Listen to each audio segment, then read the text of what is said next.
But none of this would have worked if we didn't have, first of all, the resources, financial, from SVP to do all of that brand build and reinforcement.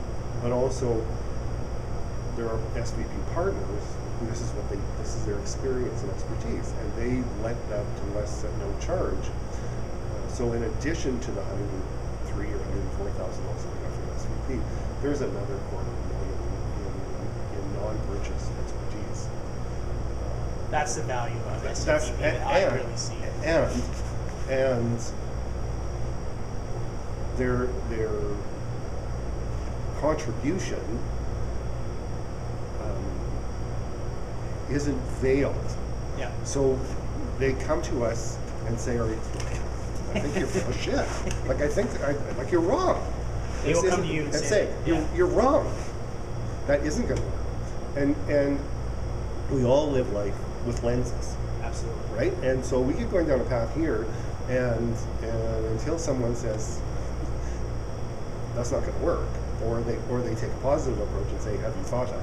So we reached a capacity issue, production capacity issue in the kitchen 4 years ago at 1,000 lunches a day. And we just couldn't go over it. We would go 1050, 1020, but we couldn't push to 1,200, which is what we needed to do, and then eventually 1,800. We had a team in from Shell, and one of the guys that I was working with at the table happened to be from their supply chain. Right on. And I said, we've reached this capacity issue.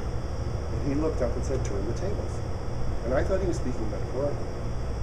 He was speaking literally.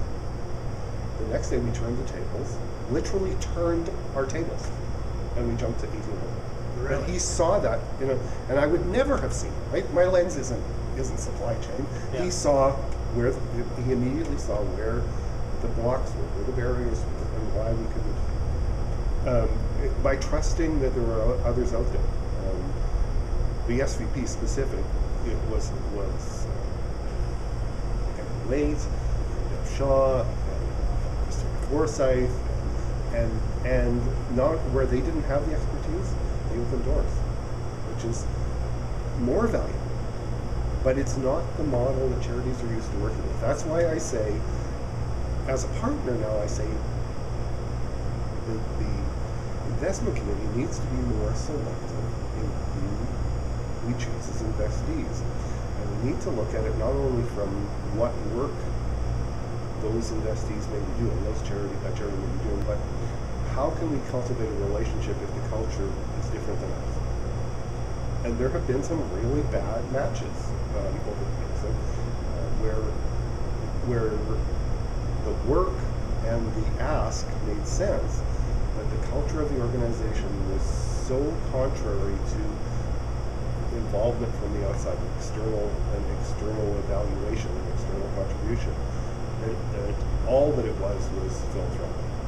It really just became that financial contribution. But there's some personal development stuff that happens to partners that I'm not sure SVP expected. Oh, really? Because they've had partners so Erin ran a company called Content Incorporated, and the bulk of her work was producing annual reports for the very largest companies in the city. Yeah. Lucrative, and really focused, but there was something missing in her life. And when she became a partner, and then connected with us as the organization of choice, her view of the world started to change, and she realized that what she was doing wasn't fulfilling. And so it changed what she does.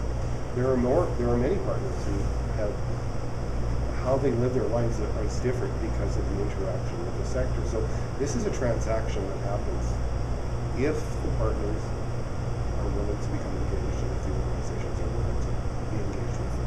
Sure. That the greatest issue might be moving people beyond checkbook philanthropy.